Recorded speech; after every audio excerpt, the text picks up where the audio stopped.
कैसे हैं आप सभी लोग। मुझे उम्मीद है कि आप लोग अच्छे होंगे। तो जैसा कि आप लोग जानते हो, हमने इकोनॉमिक्स का चैप्टर नंबर 1 यानी कि बेसिक कंसेप्ट्स इन इकोनॉमिक्स को स्टार्ट किया है, जिसमें पिछले लेक्चर में हमने क्या क्या देखा था बच्चों। तो हमने इकोनॉमिक्स का इंट्रोडक्शन, मीनिंग, डेफिनेशन, ये सारी चीज़ें हमने देख ली थी, है ना। ये पूरा पेज हमने ख़त्म कर लिया था। इसके अलावा यहाँ पर ये जो डेफिनेशंस दिए गए हैं इकोनॉमिस्ट के द्वारा, ये भी हमने देख लिए थे। ठीक है बच्चों, तो आज हम लोग क्या देखने वाले हैं, ब्रांचेस ऑफ इकोनॉमिक्स। ठीक है, जिसमें हम लोग आज पर्टिकुलरली माइक्रो इकोनॉमिक्स के बारे में स्टडी करने वाले हैं। ठीक है, तो चलिए फिर शुरुआत कर ही देते हैं। सब लोग तैयार हैं? पेज नंबर 2 पे आ जाइएगा। टेक्स्ट बुक आपके सामने होनी चाहिए। ठीक है, तो देखो बच्चों, इसमें क्या दिया है कि in 1933 sir Ragnar Frisch coin the term micro economics and macro economics. These terms are derived from the Greek words micros and macros respectively. देखो बच्चों, 1933 में ये जो रागनर फ्रिश हैं, उन्होंने ये दोनों टर्म को बताया था, माइक्रो इकोनॉमिक्स और मैक्रो इकोनॉमिक्स के बारे में। ठीक है, अब ये जो माइक्रो और मैक्रो है ना, ये कहाँ से डिराइव्ड हुए हैं, ये माइक्रो कहाँ से आया, तो ग्रीक वर्ड माइक्रोज से आया है। देखो यहाँ पे लिखा है ना, ये जो माइक्रो है ना, ये कहाँ से आया है, माइक्रोज से। और ये जो मैक्रो है ना बच्चों, ये कहाँ से आया है, मैक्रोज से। ठीक है, तो इसको आप प्लीज अंडरलाइन कर लो, कभी ऑब्जेक्टिव में आपसे पूछा जा सकता है। ठीक है, देखो यहाँ पे वही बात लिखी हुई है ना कि these terms are derived from the Greek words micros and macros respectively. यानी ये जो माइक्रो है ये माइक्रोज से आया है, और मैक्रो कहाँ से आया है बच्चों, मैक्रोज से आया है। क्लियर है आपको, समझा ना। चलिए अभी आगे चलते हैं। तो यहाँ पे अभी हम लोग ना बच्चों, जैसे 2 ब्रांचेस होते हैं इकोनॉमिक्स में, पहला तो माइक्रो, दूसरा होता है मैक्रो। ठीक है, तो अभी हम लोग पर्टिकुलरली किसके बारे में स्टडी करेंगे, माइक्रो इकोनॉमिक्स के बारे में। और मैक्रो कब पढ़ेंगे, तो अभी आगे धीरे धीरे जब बढ़ेंगे ना, तो वहाँ पे हम लोग मैक्रो के बारे में पढ़ेंगे। ठीक है, तो माइक्रो मतलब क्या होता है बच्चों, बेसिकली छोटा। ठीक है, कोई छोटी देखो यहाँ पे लिखा हुआ है माइक्रो मीन्स स्मॉल, यानी छोटा। यानी जो भी हम स्टडी करते हैं ना, वो छोटे लेवल पे करते हैं। इंडिविजुअल वेजेस, इंडिविजुअल इनकम के बारे में स्टडी करते हैं। लेकिन मैक्रो में क्या होता है, वहाँ पे मैक्रो यानी क्या, लार्ज। मतलब जो भी हम स्टडी करेंगे ना, तो वो कौन से बेसिस पे करते हैं, वो इंडिविजुअल स्टडी नहीं करते, बल्कि हम सबको एक साथ में लेकर के स्टडी करते हैं। समझ में आया आपको। तो मैक्रो आएगा तो आपको बताऊंगी, पहले हम लोग माइक्रो की बात करते हैं। ठीक है बच्चों, तो सबसे पहले माइक्रो का मीनिंग हम लोग समझ लेते हैं। तो अगर आपके एग्जाम में माइक्रो का मीनिंग पूछा गया तो आपको यही लिखना है। देखो क्या लिखा है, माइक्रो मीन्स स्मॉल। माइक्रो मतलब क्या होता है, छोटा। ठीक है, microeconomics deals with the behaviour of the individual variable such as household, workers, firm, industry. यानी ये जो माइक्रो इकोनॉमिक्स है, ये किससे संबंधित है बच्चों, तो behaviour of the individual variables. Individual variables है, जैसे कि इंडिविजुअल हाउस होल्ड हो गया, individual worker, individual firm, individual industry. समझ में आया। मतलब इसमें माइक्रो इकोनॉमिक्स में हम जो भी स्टडी करते हैं वो इंडिविजुअल लेवल पे करते हैं, वो छोटे लेवल पे करते हैं। समझ में आया आपको। तो ये हो गया बच्चों माइक्रो इकोनॉमिक्स का मीनिंग, जिसे आपको अगर एग्जाम में पूछा गया लिखने के लिए, तो आपको ये लिखना पड़ेगा। ठीक है, चलिए अभी आगे चलते हैं बच्चों। यहाँ पे आगे क्या है, तो डेफिनेशन दिया गया है माइक्रो इकोनॉमिक्स का। देखिए, अगर आपको डेफिनेशन लिखना है तो यही लिखिएगा। देखिए, और सेम टू सेम डेफिनेशन लिखा जाता है, आपको पता भी होगा। डेफिनेशन जो है ना, अगर आपके एग्जाम में पूछा तो जैसा आपके टेक्स्ट बुक में दिया गया है वैसा ही आपको एग्जाम में लिखना है। ओके, तो चलो देखते हैं कि ये डेफिनेशन किसने दिया है। तो केनेथ बाउल्डिंग ने ये डेफिनेशन दिया है। क्या कहते हैं, microeconomics is the study of particular firm, particular household, individual prices, wages, incomes, individual industries, particular commodities. देखो बच्चों, माइक्रो इकोनॉमिक्स क्या है, तो it is the study of particular firm. मतलब जैसे बहुत सारे फर्म हो सकते हैं, ठीक है, तो उसमें से किसी एक पर्टिकुलर फर्म की स्टडी करना। समझ में आ रहा है। पर्टिकुलर हाउस होल्ड की स्टडी करना, यानी किसी एक हाउस होल्ड की। समझ में आ रहा है। फिर individual prices, individual wages, individual industries, यानी जो भी हम स्टडी करते हैं ना माइक्रो इकोनॉमिक्स के अंदर, वो स्मॉल लेवल पे करते हैं, वो छोटे लेवल पे करते हैं। समझ में आया। तो ये डेफिनेशन है बच्चों, जिसे आप लोगों को याद करना है, क्योंकि अगर एग्जाम में आया तो आपको लिखना पड़ेगा। ठीक है, तो एक बार फिर से इसको रीड कर लेते हैं। माइक्रो इकोनॉमिक्स क्या होता है, तो it is the study of particular firm, particular household, particular individual prices, wages, income, individual industries and particular commodities. ठीक है, क्लियर है आपको, डेफिनेशन समझ में आया। चलो अभी आगे हम लोग किसकी बात करेंगे बच्चों, तो आगे हम बात करने वाले हैं basic concepts of micro economics. यानी माइक्रो इकोनॉमिक्स के जो भी बेसिक कंसेप्ट्स है ना, उनको हम लोग यहाँ पे समझने वाले हैं। ठीक है, तो माइक्रो इकोनॉमिक्स के कौन कौन से बेसिक कंसेप्ट्स हैं बच्चों। देखो, अगर आपके एग्जाम में आया कि आप माइक्रो इकोनॉमिक्स के बेसिक कंसेप्ट लिखो। तो कौन कौन से बेसिक कंसेप्ट है एक बार आपको फटाफट से बता देती हूँ, फिर इसको हम लोग अच्छे से समझेंगे, लेकिन आप पहले इसको समझिए। देखो पहला यहाँ पे जो कंसेप्ट है वो क्या है बच्चों, वांट, ठीक है। इसके अलावा दूसरा कौन सा है, दूसरा कहाँ पर है आपको बताऊँ, बहुत नीचे है, क्योंकि अभी वांट्स के बारे में हमको बहुत सारी चीज़ें सीखनी है, ठीक है। लेकिन अभी आपको मैं ये कंसेप्ट बताती हूँ, ठीक है। तो पहला तो वांट था, दूसरा देखो बच्चों क्या है, गुड्स एंड सर्विसेज, ठीक है। तीसरा क्या है, यूटिलिटी, समझे। फिर चौथा क्या है बच्चों, तो वैल्यू, ओके। और फिर यहाँ पे पांचवा है वेल्थ, सुनो पांचवा क्या है, वेल्थ। और छठा क्या है बच्चों, पर्सनल इनकम। सेवंथ वन क्या है, पर्सनल डिस्पोजेबल इनकम। और कुछ भी है क्या, ये देखो आठवां भी है इकोनॉमिक एक्टिविटी। और नाइन्थ वन भी है क्या, देखो जरा, यस नौवा नहीं, नाइन्थ वन आई थिंक नहीं है, बस इतना ही, ठीक है। तो 8 है बेसिक कंसेप्ट इन इकोनॉमिक्स, समझ में आ रहा है, माइक्रो इकोनॉमिक्स। तो माइक्रो इकोनॉमिक्स के अगर आपसे बेसिक कंसेप्ट एग्जाम में पूछता है तो फिर आपको ये जो मैंने 7 पॉइंट बताया ना, इन्हें आपको लिखना पड़ेगा और इनको डिफाइन करना पड़ेगा कि वांट क्या होता है, गुड्स एंड सर्विसेज क्या होते हैं, यूटिलिटी मतलब क्या होता है, वैल्यू यानी क्या होता है, ठीक है। तो इस प्रकार से आपको एग्जाम में लिखना होता है, समझे। चलिए अभी हम लोग यहाँ पे एक एक करके सबके बारे में पढ़ते हैं। सबसे पहले वांट की हम लोग बात करेंगे। तो वांट मतलब क्या होता है बच्चों, तो ये जो आपका वांट नाम का ये जो शब्द है ना, इसको कम वर्ड्स में डिफाइंड करना मतलब ये मुश्किल हो जाता है थोड़ा। देखो यहाँ पे वही दिया है कि it is difficult to define want in few words in common language. अगर हम ऐसे अपने कॉमन लैंग्वेज में बात करें, मैं आपसे पूछ रही हूँ, बताओ बताओ बच्चों वांट क्या होता है, आप बोलोगे रिक्वायरमेंट, हमारी ज़रूरत है ना, इसी को हम लोग वांट कहते हैं, बराबर, यही आप बोलोगे ना। तो वही यहाँ पे भी दिया गया है कि in common language want can be refer to as a need in economics. लेकिन इकोनॉमिक्स में क्या होता है, सुनिएगा, ये तो कॉमन लैंग्वेज की बात हो गई, वांट यानी रिक्वायरमेंट, हमारी ज़रूरत है। बट इन इकोनॉमिक्स क्या होता है, in economics want denotes a feeling of lack of satisfaction, this feeling enables the individual to satisfy his want. देखो बच्चों अभी इकोनॉमिक्स में क्या होता है, लैक ऑफ सेटिस्फैक्शन। इकोनॉमिक का मतलब, इकोनॉमिक नहीं, वांट का मतलब क्या होता है, लैक ऑफ सेटिस्फैक्शन। जैसे कि हमारी कोई ज़रूरत है, ठीक है, तो वो क्या होता है, वो पूरी हो जाती है। लैक ऑफ सेटिस्फैक्शन मतलब क्या, लैक यानी क्या होता है, कम, ठीक है। और सेटिस्फैक्शन यानी क्या होता है, सेटिस्फाई होना, यानी कि हमें कुछ चाहिए तो वो हमें मिल गया, यानी जो हमारी ज़रूरत थी वो क्या हो गई, सेटिस्फाई हो गई, ठीक है। तो अभी हम अपने पे लेकर के बात करते हैं। एज अ ह्यूमन बींग जो हमारे वांट्स है ना, वो क्या होते हैं बच्चों, अनलिमिटेड होते हैं। यानी एक पूरा हुआ तो दूसरा क्या होता है, दूसरा तैयार बैठा है ना। एक इच्छा पूरी हुई तो दूसरी इच्छा तैयार हो जाती है। तो यहाँ पे क्या है बच्चों, लैक ऑफ सेटिस्फैक्शन को हम लोग क्या कहते हैं, इकोनॉमिक्स की भाषा में वांट कहते हैं, ठीक है। ज़रूरत जो कभी भी खत्म नहीं होने वाली, समझ में बात आई कि नहीं। This feeling enables the individual to satisfy his want. Human wants have grown in number for 2 basic reason. देखो बच्चों जो ह्यूमन के वांट्स होते हैं वो 2 बेसिक रीजन की वजह से क्या होते हैं, बढ़ते हैं। पहला क्या है, desire for better living due to inventions and innovations. यानी कि हमारे मन में क्या होती है कि हम एकदम अच्छे से जिए अपनी ज़िंदगी, हमारी ज़िंदगी बहुत ही आराम से चले। क्यों, क्योंकि ये जो इन्वेंशंस होते हैं, नई नई जब भी टेक्नोलॉजी आती है, जैसे कि एग्जांपल ले लेते हैं, नया फ़ोन जब भी मार्केट में कोई लॉन्च होता है तो आपके मन में इच्छा होती है ना कि हमें वो फ़ोन चाहिए। क्यों चाहिए, इस फ़ोन से भी काम हो रहा है ना, फिर आपको वो फ़ोन क्यों चाहिए, तो वो जो इन्वेंशन हुआ है हमको उसका लालच आ जाता है। अब हमें लगता है कि हमें उसकी ज़रूरत है, ठीक है। हम ऐसा महसूस करने लगते हैं, अरे अगर हमारे पास वो रहेगा तो हम ये करेंगे, उधर का फोटो क्लिक करेंगे, वीडियो बनाएंगे, ऐसा कुछ हमारे मन में आता है ना। तो वो क्या हो गया बच्चों, ये जो मैंने आपको एग्जांपल दिया वो इसी पॉइंट से रिलेटेड है। Desire for living due to better living due to inventions and innovation, ठीक है।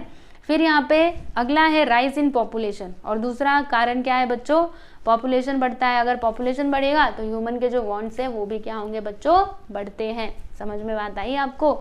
तो इसीलिए जो वांट्स हैं वो बढ़ते ही रहते हैं, ठीक है। अब यहाँ पे हम लोग किसकी बात करेंगे बच्चों, तो कैरेक्टरिस्टिक ऑफ वांट्स, यानी वांट्स के कौन कौन से फीचर्स हैं इनको हम लोग देखेंगे। वांट आपको समझ में आया ना बच्चों, यस। चलिए अभी हम लोग कैरेक्टरिस्टिक्स यानी कि फीचर्स देख लेते हैं वांट्स के।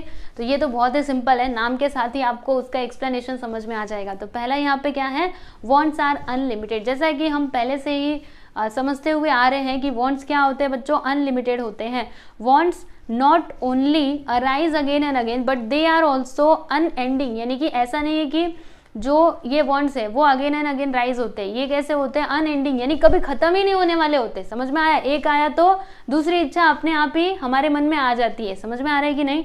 If one wants get satisfy, एक सेटिस्फाई होता है, देन अनदर अराइजेस, तो दूसरा हमारे मन में दूसरी इच्छा आ जाती है। ठीक है। Wants go on multiplying in number, ऐसा लगता है जैसे हम लोग क्या करते हैं, मल्टीप्लीकेशन करते हैं। जैसे 2 में 3 से मल्टीप्लाई करोगे तो वो कैसे बढ़ता है? 2 गुना बढ़ जाता है। फिर 2 में 3 से मल्टीप्लाई करोगे 3 गुना बढ़ जाता है। इसी प्रकार से हमारे वॉन्ट्स भी है, एक पूरा हुआ तो 2 और हमारे मन में इच्छाएं उत्पन्न हो जाती हैं। समझ में बात आई आपको? तो वॉन्ट्स कैसे है बच्चों? अनलिमिटेड है। Wants are unlimited. ठीक है, क्लियर है? पहला पॉइंट आपको क्लियर है ना? दूसरा पॉइंट देखते हैं, wants are recurring in nature. जो वॉन्ट्स है वो कैसे होते हैं? Recurring in nature. रीअकरिंग मतलब क्या होता है? इसको तोड़ के पढ़ो। रिकरिंग यानी रीअकरिंग, यानी बार बार ये क्या होते रहते हैं? वॉन्ट्स हमारे मन में आते रहते हैं। ठीक है। Several human wants occur again and again, कई सारे ऐसे वॉन्ट है जो हमारे मन में बार बार आते रहते हैं। पूरी हुई फिर से चाहिए, पूरी हुई फिर से चाहिए। ठीक है। While some might be only vocational, लेकिन कुछ ऐसे वॉन्ट्स होते हैं जो कैसे होते हैं? जो बस वोकेशनल होता है, यानी किसी एक सीजन में हमको उनकी ज़रूरत पड़ती है। जैसे कि एग्जांपल के लिए मैं आपको बताती हूँ, जैसे कि हम लोग खाने की अगर बात करें, खाना जो हम लोग रोज़ खाते हैं उसकी बात करें, तो ये हम मतलब एक दिन आपको खाना मिला, आज मिला तो कल नहीं मिलेगा तो चलेगा क्या? नहीं, हमको चाहिए, है ना? हमको खाना रोज चाहिए। तो ये क्या हो गया? ये अगेन एंड अगेन उत्पन्न होने वाला क्या है? वांट है। ठीक है। इसके अलावा अगर मैं बात करूं, जैसे कि रेनी सीजन में हमको किसकी ज़रूरत पड़ती है बच्चों? हमको रेनकोट चाहिए, छाता चाहिए। तो ये बस हमको एक सीज़न में ज़रूरत पड़ती है, रेनी सीजन में। वैसे ही जब ठंडी का सीज़न आता है तो फिर हमको क्या चाहिए? हमको स्वेटर चाहिए, स्कार्फ चाहिए, है ना, मफलर चाहिए, ये सारी चीज़ें चाहिए। तो ये हमको कब ज़रूरत पड़ी? एक सीज़न में। यानी ये क्या है? वोकेशनल है, यानी कि इसकी ज़रूरत हमको हमेशा नहीं पड़ने वाली। समझ में आया? तो कुछ वांट्स ऐसे होते हैं जिनकी ज़रूरत हमको रोज़ पड़ती है, रोज़ मतलब रेगुलर बेसिस पे हमको चाहिए, और कुछ ऐसे होते हैं जिनकी ज़रूरत हमको रोज़ नहीं पड़ती है, कभी कभी पड़ती है। ठीक है, समझ में बात आई आपको? यस। चलिए अभी आगे चलते हैं बच्चों। वॉन्ट्स डिफर विथ एज, इसका मतलब क्या हुआ कि जो हमारे वॉन्ट्स होते हैं ना वो हमारे एज के ऊपर भी डिपेंड करते हैं। जैसे कि कोई छोटा बच्चा है, छोटा सा, तो उसकी ज़रूरत क्या है? खिलौना उसको चाहिए, है ना। अगर कोई यंग है तो उसको क्या चाहिए? देखो बच्चों, गाड़ी चाहिए। समझ में आ रहा है कि नहीं? यानी जो हमारे वॉन्ट्स हैं वो एज टू एज क्या होते हैं बच्चों? डिफरेंट होते हैं। ठीक है, देखो यहाँ पे एक्सप्लेनेशन में वही बात दी गई है, wants and their satisfaction differ as per the chronological age. ठीक है, हमारे एज के ऊपर डिपेंड करते हैं हमारे वॉन्ट्स एंड उनका सेटिस्फेक्शन। ठीक है, क्लियर है आपको? जैसे बच्चे को खिलौना दे दिया ना, बहुत खुश हो जाएगा, एकदम हंसता खेलता रहेगा। समझे? फिर यहाँ पे अगला है वॉन्ट्स डिफर विथ जेंडर, यानी ये जो वॉन्ट्स होते हैं ना वो क्या होते हैं? जेंडर के ऊपर भी डिपेंड करते हैं। जैसे कि कोई लड़का है तो उसको क्या चाहिए होगा? बताओ। अगर कोई लड़का है तो उसको कोई और चीज़ पसंद होगी, लड़की है तो उसको कोई और चीज़ पसंद होगी, है ना। जैसा कि आप लड़की हो अगर, तो आपको क्या चाहिए होगा? अगर आप मार्केट में जाते हो तो क्या देखते हो? जैसे छोटी, समझ लीजिए 2 बच्चे हैं, एक लड़का एक लड़की, ठीक है, दोनों गए मेले में, तो लड़की को क्या पसंद आता है? गुड़िया। ठीक है, और ये लड़के को क्या चाहिए? तो ट्रक चाहिए, ट्रेन चाहिए, उसके लिए वो रोते फिरेगा, है ना, नहीं मेरे को दिलाओ दिलाओ ऐसे करके। और ये जो छोटी बच्ची है इसको क्या चाहिए रहेगा? गुड़िया। तो देखो यहाँ पे जेंडर के ऊपर भी डिपेंड करते हैं आपके वॉन्ट्स। ठीक है, समझ में बात आई आपको? तो वही दिया यहाँ पे कि men and women want different goods according to their needs, उनके नीड्स के हिसाब से उनकी जो ज़रूरतें हैं वो अलग अलग होती हैं। समझे कि नहीं? फिर यहाँ पे अगला है कि wants differ due to preference. अब देखो बच्चों, प्रेफरेंस मतलब क्या? जैसे कि किसी को कुछ पसंद है, किसी को कुछ पसंद है। जैसे कि कोई व्यक्ति रहेगा जिसको चाइनीज़ बहुत पसंद रहेगा, किसी को पसंद ही नहीं रहेगा। तो जिसको पसंद है वो चाइनीज़ मज़े से खाएगा, वो उसकी वांट है, लेकिन जिसको नहीं पसंद वो नहीं खाएगा। समझ में आ रहा है? तो ये जो वांट्स है ना वो मतलब वो डिफरेंट होते हैं ड्यू टू प्रेफरेंस, यानी उनका मन किस में है, उनको क्या चाहिए। ठीक है, individual habit, taste and preference matter a lot while deciding wants of the people. यानी जब भी हम लोग वॉन्ट्स को डिसाइड करते हैं तो फिर ये जो सारे फैक्टर्स है ना, हैबिट, टेस्ट, प्रेफरेंस, ठीक है, मतलब किसी व्यक्ति को क्या पसंद है, समझ में आया, वो किसको प्रेफरेंस देता है, तो इसके ऊपर भी ये जो वॉन्ट है वो डिपेंड करता है। ठीक है, समझे ना अच्छे से बच्चों? तो यहाँ पे हमने 5 पॉइंट्स देख लिए हैं। अभी अगला देखते हैं। तो अगला यहाँ पे है कि वॉन्ट्स डिफर विथ सीजन्स, यानी ये जो वॉन्ट्स होते हैं ना वो सीज़न के ऊपर भी डिपेंड करते हैं। जैसा कि मैंने आपको ऊपर ही बताया था, ठीक है, मैंने तो ये पहले ही बता दिया था आपको इसमें बताया था ना कि वॉन्ट्स आर, किसमें बताया था, रिकरिंग इन नेचर, ठीक है, इसे मैंने आपको समझाया था। तो वही बात यहाँ पे फिर से बताई जा रही है कि वॉन्ट्स जो है वो सीज़न के ऊपर भी डिपेंड करता है। जैसे कि गर्मी के सीज़न में आपको सूती के कपड़े चाहिए क्योंकि उस टाइम पे बहुत गर्मी होती है, बराबर। और अगर वहीं बरसात का सीज़न आ गया तब आपको क्या चाहिए बच्चों, रेनकोट चाहिए, छाता चाहिए। वहीं ठंडी के सीज़न में बोलो क्या चाहिए, जल्दी से बोलो, स्वेटर चाहिए, स्कार्फ चाहिए, मफलर चाहिए, टोपी चाहिए, दस्ताना चाहिए, ये सारी चीज़ें हमको चाहिए, है ना। फिर यहाँ पे अगला है wants differ due to culture, यानी जो वॉन्ट्स है ना वो कल्चर टू कल्चर भी क्या होता है बच्चों, डिफरेंट होता है। Differences in culture influence wants that are related to food, dressing styles et cetera. जैसे कि कोई कल्चर के ऊपर भी डिपेंड करता है ना, जैसे कोई जैसे हम लोग देखते हैं ना कि कहीं के लोग दूसरे तरीके के कपड़े पहनते हैं, कहीं के लोग दूसरे तरीके के कपड़े पहनते हैं। तो यहाँ पे उनका जो कपड़े का रिक्वायरमेंट है, कुछ लोग साड़ी पहनते हैं तो कुछ लोग बस सूट पहनते हैं, आपने भी देखा होगा, ठीक है, समझ में आ रहा है। तो ये जो ज़रूरतें हैं वो कल्चर के ऊपर भी क्या करती हैं, डिपेंड करती हैं कि आपका कल्चर कैसा है, आप कहाँ से बिलोंग करते हो, ठीक है, समझ में बात आई आपको। तो यहाँ पे बच्चों कैरेक्टरिस्टिक्स ऑफ वॉन्ट्स में कितने पॉइंट्स हमने देखे, तो टोटल हमने यहाँ पे 7 पॉइंट्स देखे हैं और बहुत ही सिंपल है। अगर आप लोग इसको एकदम ध्यान से पढ़ोगे एक बार फिर से आपको पक्का समझ में आएगा, वैसे अभी भी समझ में आया ही रहेगा, ठीक है। तो एक बात बताऊँ आपको क्या करने का बच्चों, सुनो, अभी से आप लोग आदत डालिए अपने मन से आंसर्स लिखने का, ठीक है, उसको आप अपने शब्दों में समझो, जो भी टॉपिक है, जो भी पॉइंट है ना, पॉइंट आपको याद करना है, बाकी उसके अंदर का जो एक्सप्लेनेशन है ना वो आप खुद समझिए और उसको अपने से लिखने का प्रयास कीजिए। जब आप ओन वर्ड्स में आंसर को लिखते हो ना तो जो पेपर चेक करने वाला होता है ना वो उसको अच्छा लगता है कि हाँ इस बच्चे को आता था, समझे कि नहीं। इसीलिए जो पॉइंट्स हैं उनको आप समझिए और फिर अपने ओन वर्ड्स में उसको लिखिए, ठीक है। क्लियर है आपको, समझा ना वॉन्ट्स के बारे में। चलो अभी हम लोग क्या देखेंगे बच्चों, क्लासिफिकेशन ऑफ वॉन्ट्स। अब यहाँ पे वॉन्ट्स का जो क्लासिफिकेशन है, ठीक है, उसको हम लोग यहाँ पे समझते हैं। Wants can be classified in the following veg. देखो बच्चों यहाँ पे पहला है economic and non economic wants. इसका मतलब क्या हुआ, इकोनॉमिक वॉन्ट मतलब क्या, जहाँ पर मॉनेटरी ट्रांजेक्शन इंक्लूडेड होता है। फॉर एग्जाम्पल अगर आपको दवाई चाहिए तो आपको क्या करना पड़ेगा, पैसा देना पड़ेगा, ठीक है, तब जाके आपकी ये जो ज़रूरत है वो पूरी हो पाएगी, समझ में आ रहा है। तो यहाँ पे मॉनेटरी ट्रांजेक्शन इंक्लूडेड है ना, यहाँ पे मॉनेटरी ट्रांजेक्शन हो रहा है, यानी आप पैसा दे रहे हो तब जाके आपको सामान मिल रहा है। तो ये कैसा वॉन्ट है बच्चों, इकोनॉमिक। नॉन इकोनॉमिक मतलब क्या होता है, जिसमें मॉनेटरी ट्रांजेक्शन इंक्लूडेड नहीं होता है, यानी कि हम लोग यहाँ पे पैसा नहीं देते इसके लिए, हमको ये फ्री ऑफ कॉस्ट मिलता है। जैसे कि एयर हो गया, हवा, जो अभी आप सांस ले रहे हो, क्या इसके लिए पैसा दिया भगवान जी को, पैसा दिया है, ले लो भगवान जी, आपने हमको बहुत हवा दे दी, आप पैसा ले लो, ऐसा कभी, या फिर उन्होंने आपसे मांगा है, नहीं मांगा, फ्री ऑफ कॉस्ट हमको मिला है। तो ये क्या हो गया, नॉन इकोनॉमिक वांट, है ना। और ये हमारी वांट भी है क्योंकि बिना हवा के तो हम जीवित रह ही नहीं सकते। अगर आपको जीवित रहना है तो फिर आपको हवा मिलनी चाहिए, ऑक्सीजन मिलनी चाहिए, समझ में आया आपको। यस, तो ये हो गए economic and non economic wants, ठीक है। एक्सप्लेनेशन में देखिएगा वही बात लिखी गई है जो मैंने आपको बताई। Economic wants are those where monetary transaction is involve, जहाँ पे मॉनेटरी ट्रांजेक्शन इन्वॉल्व होता है, an individual has to pay the price for them, यानी कि हमें क्या करना पड़ता है, उसके लिए प्राइस देना पड़ता है, for example food and medicine, ठीक है।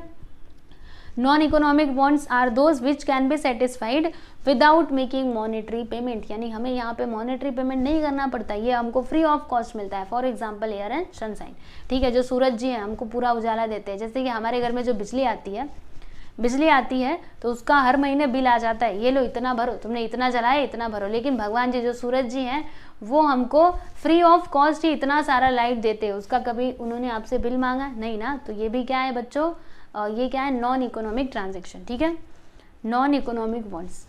क्लियर है आपको। तो पहला इकोनॉमिक एंड नॉन इकोनॉमिक समझाना आसान है। चलो अभी आगे चलते हैं बच्चों, individual wants and collective wants. अब ये क्या होता है, तो इंडिविजुअल वांट्स मतलब क्या, जैसे कि पर्सनल और individual wants refer to those wants which are satisfy at the individual level, यानी जो सेटिस्फाई होता है इंडिविजुअल लेवल पे। जैसे कि यहाँ पे देखो बच्चों दिया गया एग्जाम्पल, वो जो डॉक्टर होते हैं वो जो क्या दिया यहाँ पे, रुको एक बार पढ़ने दो, स्टेथोस्कोप, ठीक है, स्टेथोस्कोप मतलब वो जो कान में लगाते हैं ना, ऐसा चेक करते हैं आपको, आप जाते हो कभी डॉक्टर के पास तो देखना आपको वो कान में लगा करके चेक करते हैं ना, वो है, ठीक है। तो वो जो है वो बस एक डॉक्टर की नीड है, क्या हम सबको वो चाहिए, नहीं, खाली बस वो डॉक्टर को चाहिए, समझ में आया। तो ये क्या है बच्चों, आपका इंडिविजुअल वांट। उसी प्रकार से जज वेयरिंग, हाँ जो जज होते हैं, ठीक है, जज होते हैं वो जो अपना कोट पहनते हैं, तो ये कोट की रिक्वायरमेंट किसको है, बस जज को है, क्योंकि इनको ही ये पहनना है। समझ में आ रहा है। तो ऐसे वॉन्ट्स को हम लोग क्या कहते हैं बच्चों, इंडिविजुअल वॉन्ट, यानी जिससे वो ऑब्जेक्ट जिससे किसी एक पर्सन की क्या होती है, रिक्वायरमेंट फुलफिलमेंट होती है। समझ में आया, तो वो क्या हो गया, इंडिविजुअल।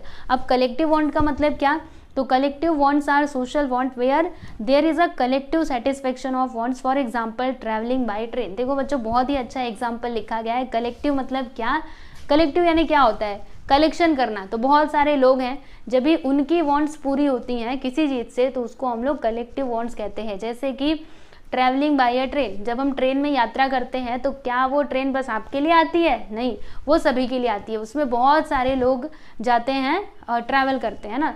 तो ये ट्रेन के द्वारा क्या हो रहा है, कई सारे लोगों की जो ज़रूरतें हैं वो पूरी हो रही हैं। तो ये क्या हो गया बच्चों, कलेक्टिव वॉन्ट। समझ में आया ना, अच्छे से समझा ना, एग्जाम्पल के साथ याद रखो ताकि एग्जाम में आपको याद आ जाए फटाक से।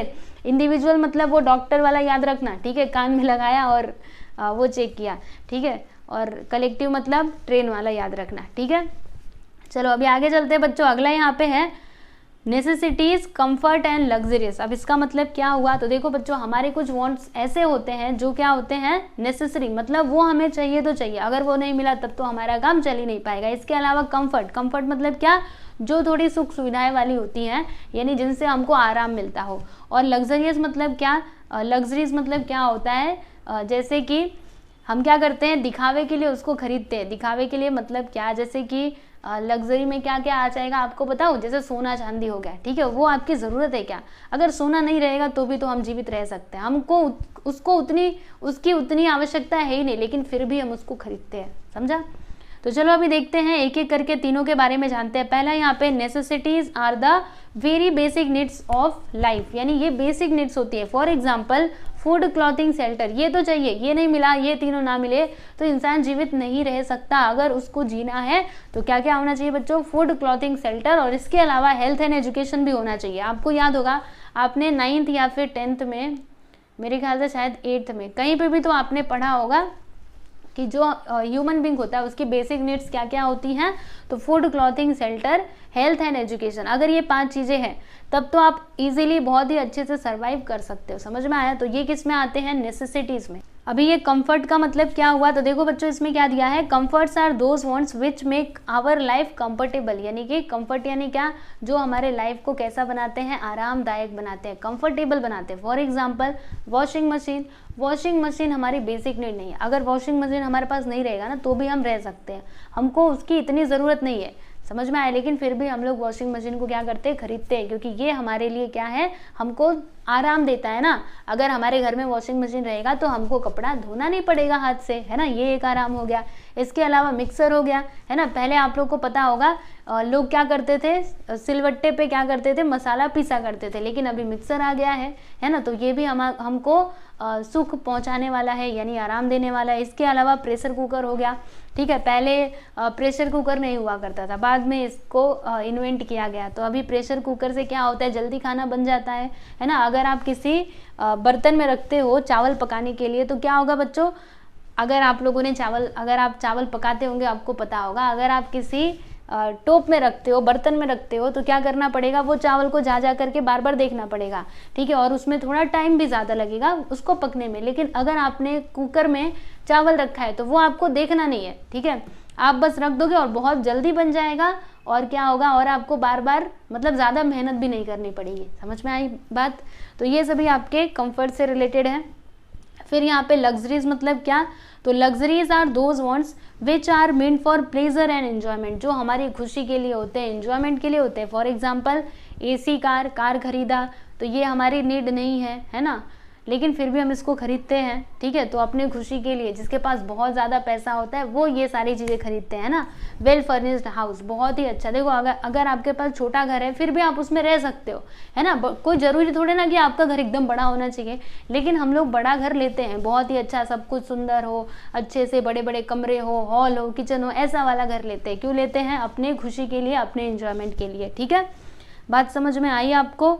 यस, तो यहाँ पे बच्चों हमने क्या देखा, क्लासिफिकेशन ऑफ वांट्स 3 है। पहला याद करवाऊँ आपको फटाफट से, इकोनॉमिक एंड नॉन इकोनॉमिक। दूसरा इंडिविजुअल एंड कलेक्टिव। तीसरा क्या है, जल्दी से बोलो, नेसेसिटीज़, कंफर्ट्स एंड लग्जरीज। ठीक है, नेसेसिटीज़ में आपको समझा, कंफर्ट मतलब आराम देने वाले, लग्जरीज मतलब दिखावे के लिए, यानी कि खुशी, खुश करने, जैसे हमको वो सामान खरीदने से खुशी होती है। ठीक है, तो वो आते हैं लग्जरीज में। क्लियर है ना बच्चों, आपको अच्छे से समझाना। तो यहाँ पर देखो बच्चों, हमने क्या क्या देखा, मुझे लगता है कि यहीं पे रुक जाना चाहिए। अभी जो कुछ भी है आगे का वो हम लोग नेक्स्ट वीडियो में कंटिन्यू करें तो ज़्यादा अच्छा होगा। तो हमने यहाँ पे बच्चों माइक्रो इकोनॉमिक्स के जो बेसिक कंसेप्ट हैं उनके स्टडी कर रहे हैं, जिसमें हमने ये जो आपका पहला पॉइंट है, पहला बेसिक कंसेप्ट है वांट, इसके बारे में हम स्टडी कर रहे हैं। तो यहाँ पे हमने कैरेक्टरिस्टिक्स देखा, उसके अलावा हमने क्लासिफिकेशन देखा। तो देखो आप लोगों से एक छोटी सी रिक्वेस्ट है कि आपको जब मैं पढ़ा रही हूँ तो ये एक बार पढ़ने के बाद आप फिर से खुद से थोड़ा रिवाइज करने की कोशिश कीजिए, जो भी पॉइंट्स हैं उनको याद करने की कोशिश करो। इससे क्या होगा, अगर आप पहले से पढ़ाई किए रहोगे ना तो एग्जाम के दिन आपको प्रॉब्लम नहीं होगी, सच्ची बोल रही हूँ। ठीक है, एग्जाम के एक दिन जो पहले पढ़ने बैठता है उसका दिमाग कुछ नहीं काम करता, सोचता है ये पढ़ूँ वो पढ़ूँ क्या पढ़ूँ, पूरा दिमाग ऐसे गोल गोल घूमता है। तो आप लोग का ऐसा नहीं होना चाहिए, इसके लिए आप पहले मेरे पढ़ाने के बाद थोड़ा पॉइंट्स को याद करने की कोशिश कीजिए। ठीक है बच्चों, तो आज हम यहीं पे रुकते हैं। अभी नेक्स्ट वीडियो में हम लोग जो आगे के बेसिक कंसेप्ट्स हैं उनको क्लियर करेंगे और देखेंगे। तो अगले वीडियो में ये जो आपका माइक्रो इकोनॉमिक्स है इसको हम लोग कंप्लीट कर लेंगे। ठीक है बच्चों, तो चलिए फिर चलते हैं। आप लोग अच्छे से पढ़ते रहना, वीडियो को जरूर लाइक कर देना और शेयर कर देना। ठीक है।